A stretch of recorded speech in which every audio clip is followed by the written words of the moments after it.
ನನ್ನೆಲ್ಲ ಪ್ರೀತಿಯ ವೀಕ್ಷಕರಿಗೆ ನಮಸ್ಕಾರ. ನನ್ನ ಗುರು ಪರಂಪರೆ ಯೂಟ್ಯೂಬ್ ಚಾನಲ್ಗೆ ಸ್ವಾಗತ ಅಂತ ಹೇಳ್ತೀನಿ. ಪ್ರಿಯ ವೀಕ್ಷಕರೇ, ಎಷ್ಟೋ ಜನಕ್ಕೆ ಕುಲದೇವರ ಫೋಟೋವೇ ಇರೋದಿಲ್ಲ. ಅಂದ್ರೆ ಇತ್ತೀಚಿನ ದಿನಗಳಲ್ಲಿ ಅಂದ್ರೆ ನಾವು ಒಂದು ಊರಿನಿಂದ ಇನ್ನೊಂದು ಊರಿಗೆ ಬಂದಿರ್ತೀವಿ, ಕಾರಣಾಂತರದಿಂದ ವಿದ್ಯಾಭ್ಯಾಸ ಆಗಿರ್ಬೋದು ಅಥವಾ ಗಂಡನ ಕೆಲಸ, ಈ ತರ ಒಂದು ಮೈಗ್ರೇಟ್ ಆಗಿರ್ತೀವಿ. ಅಂತಹ ಸಂದರ್ಭದಲ್ಲಿ ನಮ್ಮ ಕುಲದೇವರ ಫೋಟೋ ಇಲ್ಲ ನಮ್ಮ ಹತ್ರ. ಅಂತಹ ಸಂದರ್ಭದಲ್ಲಿ ನಾವು ಏನ್ ಮಾಡಬಹುದು ಅಂತ ಮೊನ್ನೆ ಯಾರೋ ಫೋನ್ ಮಾಡಿದ್ರು ನನಗೆ, ಅದಕ್ಕೆ ಈ ವಿಚಾರವನ್ನ ತಿಳಿಸ್ತಾ ಇದ್ದೀನಿ, ಹೇಗ್ ಮಾಡ್ಬೇಕು ಅಂತ. ಸೊ ನೋಡಿ, ಮನೆಯಲ್ಲಿ ನಾವು ದೇವತಾ ಫೋಟೋಗಳನ್ನ ಇಟ್ಕೋಬಹುದು.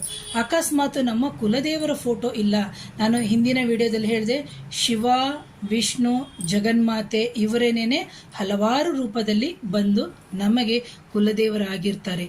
ಅಂತಹ ಸಂದರ್ಭದಲ್ಲಿ ನಾವೇನ್ ಮಾಡಬೇಕು ಅಂತ, ಸಾಧ್ಯ ಆದರೆ ನಿಮ್ಮ ಕುಲದೇವರು ಯಾರು ಅಂತ ಗೊತ್ತಿದ್ದಂತಹ ಸಂದರ್ಭದಲ್ಲಿ ಕುಲದೇವರ ದೇವಸ್ಥಾನಕ್ಕೆ ಹೋಗ್ತೀರಿ ಅಂತ ಅನ್ಕೊಳ್ಳಿ.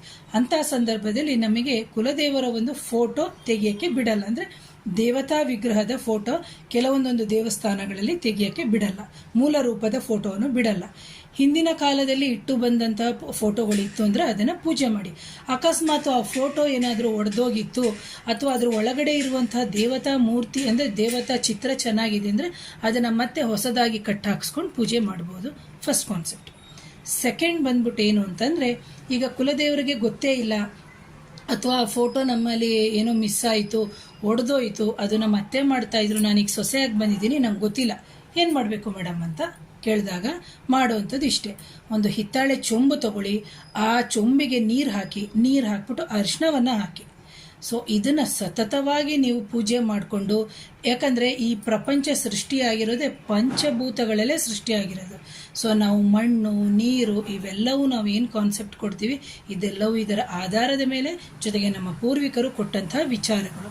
ಸೊ ಆಗ ನೀವೇನ್ ಮಾಡಬೇಕಾಗುತ್ತೆ ಅಂತಂದ್ರೆ, ಅರಿಶಿನ ಹಾಕಿರ್ತೀರಿ, ಅದನ್ನ ದಿನನಿತ್ಯವೂ ನೀವು ಮೊದಲ 48 ದಿನಗಳ ಕಾಲ ಪೂಜೆ ಮಾಡ್ಕೊಂಡು ಬರೋದ್ರಿಂದ ಕನಸಿನ ರೂಪದಲ್ಲಿ ತಾಯಿಯೋ ಅಥವಾ ಕುಲದೇವನೋ ನಿಮಗೆ ಕಾಣಿಸ್ಕೋತಾರೆ. ಒಂದು. ಎರಡನೇದಾಗಿ ಯಾರ್ದೋ ಮುಖಾಂತರದಲ್ಲಿ ನಿಮ್ಮ ಕುಲದೇವರು ಇಂಥವ್ರೆ ಅಂತ ವಿಚಾರ ತಿಳಿದು ಬರುತ್ತೆ. ಅಕಸ್ಮಾತ್ ಮೇಡಮ್ ನಮಗೆ ಗೊತ್ತೇ ಆಗಲಿಲ್ಲ ಅಂತ ಹೇಳಿದಂತಹ ಸಂದರ್ಭದಲ್ಲಿ ನೀವೇನ್ ಮಾಡಬೇಕು ಅಂತಂದ್ರೆ, ನಿಮ್ಮ ಗ್ರಾಮ ದೇವರು ಅಂತ ಏನಿರುತ್ತೆ, ನಿಮ್ಮ ಗ್ರಾಮ ದೇವರಿಗೆ ಸಮೇತ ನೀವು ಹೋಗ್ಬೋದು. ನಿಮ್ಮ ಗ್ರಾಮ ದೇವಸ್ಥಾನಕ್ಕೆ ಹೋಗ್ಬಿಟ್ಟು ಆ ದೇವಸ್ಥಾನದಲ್ಲಿ, ಎಲ್ಲ ದೇವಸ್ಥಾನಗಳಲ್ಲೂ ದೊಡ್ಡ ದೊಡ್ಡ ಮರಗಳಿರುತ್ತೆ, ಆ ಮರಕ್ಕೆ ಸಂಬಂಧಪಟ್ಟಿರುವಂತಹ ಒಂದು ಚಕ್ಕೆಯನ್ನು ತಂದಿಟ್ಕೋಬಹುದು. ಜೊತೆಗೆ ಒಂದು ಹಿಡಿ ಮಣ್ಣನ್ನು ನೀವು ತಂದಿಟ್ಕೊಂಡು ಆ ಚೊಂಬಿನ ಒಳಗಡೆನಾದ್ರೂ ಹಾಕ್ಬೋದು, ಅಥವಾ ಕೆಂಪು ಬಟ್ಟೆಯಲ್ಲಾದ್ರೂ ಕಟ್ಬೋದು, ಅಥವಾ ಹಳದಿ ಬಟ್ಟೆಯಲ್ಲಿ ಕಟ್ಟಿನೂ ನೀವೇನ್ ಮಾಡ್ಬೋದು, ನೀವು ಇವರೇ ನಮ್ಮ ಕುಲದೇವರು ಅಂತ ಹೇಳ್ಬಿಟ್ಟು ನಾವು ಸತತವಾಗಿ ಮೊದಲ 48 ದಿನಗಳ ಕಾಲ ಪೂಜೆಯನ್ನ ನೀವು ಮಾಡ್ಬೋದು.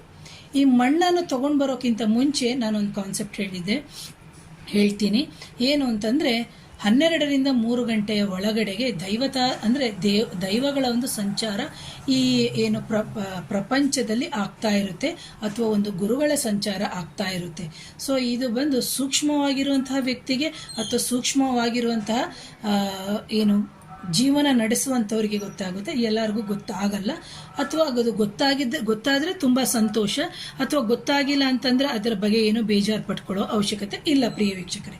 ಸೊ ಅಂತಹ ಸಂದರ್ಭದಲ್ಲಿ ನೀವೇನ್ ಮಾಡಬೇಕು, ಅರ್ಲಿ ಮಾರ್ನಿಂಗ್ ಚೆನ್ನಾಗಿ ಶುಚಿರ್ಭೂತರಾಗಬೇಕು. ಅರೌಂಡ್ 3:45, 4 ಗಂಟೆ, 4:15 ಹೋಗಿ ನಿಮ್ಮ ಗ್ರಾಮ ದೇವರ ದೇವಸ್ಥಾನದಿಂದ ಒಂದು ಹಿಡಿ ಮಣ್ಣನ್ನು ನೀವು ತಗೊಂಡು ಬನ್ನಿ.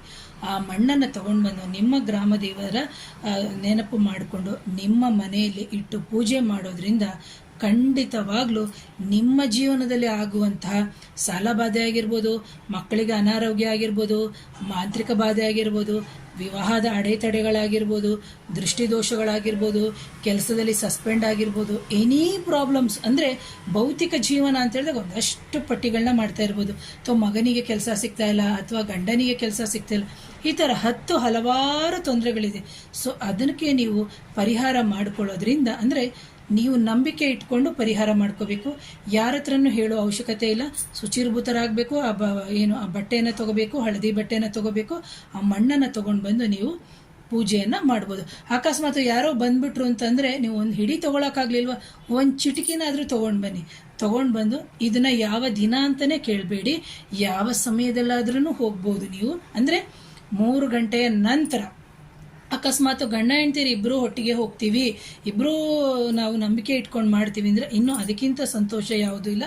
ಯಾಕಂದರೆ ಇವತ್ತಿನ ದಿನ ವೈಜ್ಞಾನಿಕ ಯುಗದಲ್ಲಿ ಗಂಡ ನಂಬಿದ್ರೆ ಹೆಂಡತಿ ನಂಬಲ್ಲ, ಹೆಂಡತಿ ನಂಬಿದ್ರೆ ಗಂಡ ನಂಬಲ್ಲ, ಈ ಥರ ಎಲ್ಲ ಪರಿಸ್ಥಿತಿ ಇದೆ.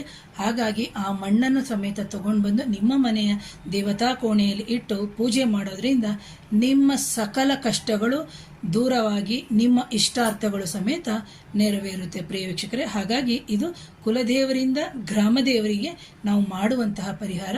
ಮುಂದಿನ ದಿನಗಳಲ್ಲಿ ಗ್ರಾಮ ದೇವರೇ ನಿಮಗೆ ಒಂದು ದಾರಿಯನ್ನು ತೋರಿಸ್ತಾಳೆ.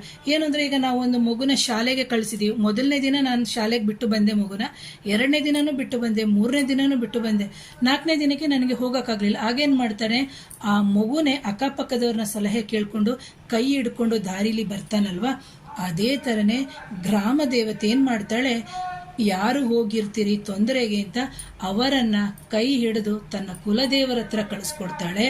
ಅಥವಾ ಅವಳೇ ಏನು ಮಾಡ್ತಾಳೆ, ಕುಲದೇವರನ್ನ ಕೇಳಿಕೊಂಡು ನಿಮ್ಮ ತೊಂದರೆ ಆಗುತ್ತಿರುವಂತಹ ಯಾವುದೇ ತೊಂದರೆಗಳನ್ನು ಅವಳಿಗೆ ನಿವಾರಣೆ ಮಾಡುವಂಥ ಶಕ್ತಿ ಇದೆ. ಗ್ರಾಮ ದೇವತೆ ಎಂದಾಗ ವರ್ಷದಲ್ಲಿ ಒಂದ್ಸತಿ ಮಾತ್ರ ಮಾರಿ ಹಬ್ಬಕ್ಕೆ ಹೋಗಬಾರ್ದು ಪ್ರಿಯ ವೀಕ್ಷಕರೇ. ನಮ್ಮ ಪ್ರತಿ ಸಮಸ್ಯೆಗಳು ಅವಳಲ್ಲಿ ಹೋಗೋದ್ರಿಂದ ನಮ್ಮ ಸಕಲ ಕಷ್ಟಗಳನ್ನು ಸಮೇತ ದೂರ ಆಗುತ್ತೆ. ಹಾಗಾಗಿ ಕುಲದೇವರಿಗೂ ಗ್ರಾಮ ದೇವರು, ಅದಕ್ಕಂದ್ರೆ ಅವಳೇ ಎಲ್ಲವೂ, ಹಾಗಾಗಿ ಅವನೇ ಎಲ್ಲವೂ. ಹಾಗಾಗಿ ಇದನ್ನು ಮಾಡ್ಕೊಳ್ಳಿ ಅಂತ ಹೇಳ್ತೀನಿ ಪ್ರಿಯ ವೀಕ್ಷಕರೇ.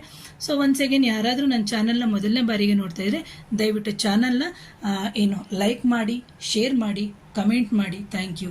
ಇನ್ನೊಂದೇನು ಅಂದರೆ, ಆಷಾಢ ಮಾಸದಲ್ಲಿ ಇವೆಲ್ಲವನ್ನು ಮಾಡಿಕೊಂಡು ಕಂಟಿನ್ಯೂ ಮಾಡ್ಕೊಂಡು ಹೋಗೋದ್ರಿಂದ ಖಂಡಿತ ಒಳಿತಾಗುತ್ತೆ. So once again thank you.